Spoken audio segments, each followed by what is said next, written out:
Right-winger Ivan Duque, who wants to overhaul a peace deal with Colombia's Marxist rebels, won Sunday's first-round presidential election but didn't get more than 50% of the vote, thus setting up a runoff next month with leftist Gustavo Petro, who has pledged to take on entrenched elites.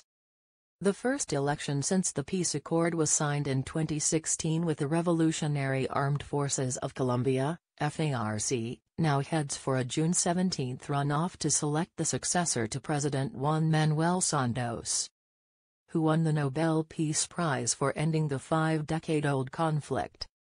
Duque has pledged to alter the terms of the peace deal and jail former rebels for war crimes, while Petro has provoked alarm with pledges to overhaul Colombia's orthodox economic policy and redistribute wealth from the rich to the poor.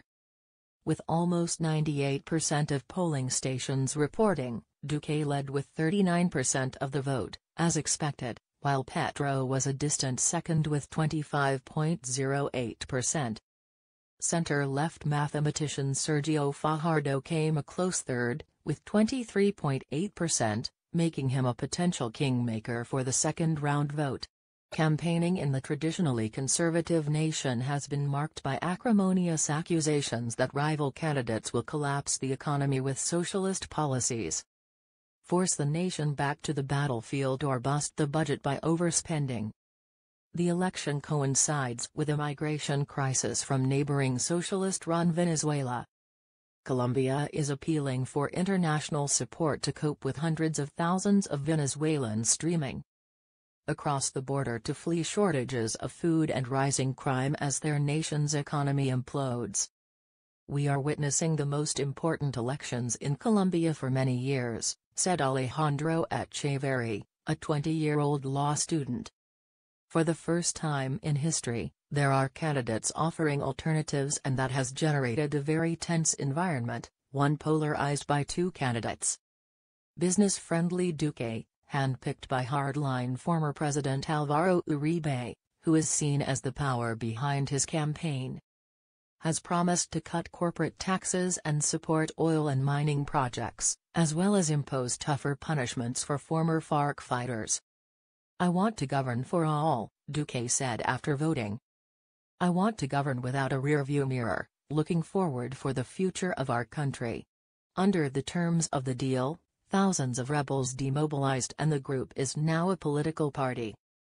But the accord drew ire from many who believe FARC commanders should be in prison and not in Congress.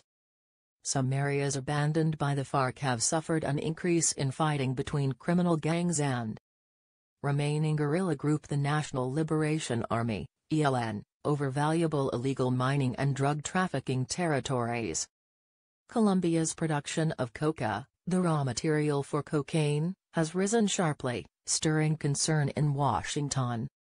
The ELN called a ceasefire during the election, and Santos deployed 155,000 members of the armed forces to ensure orderly voting. Petro, a combative populist who was once a member of the now-defunct M19 rebel group, supports the peace deal.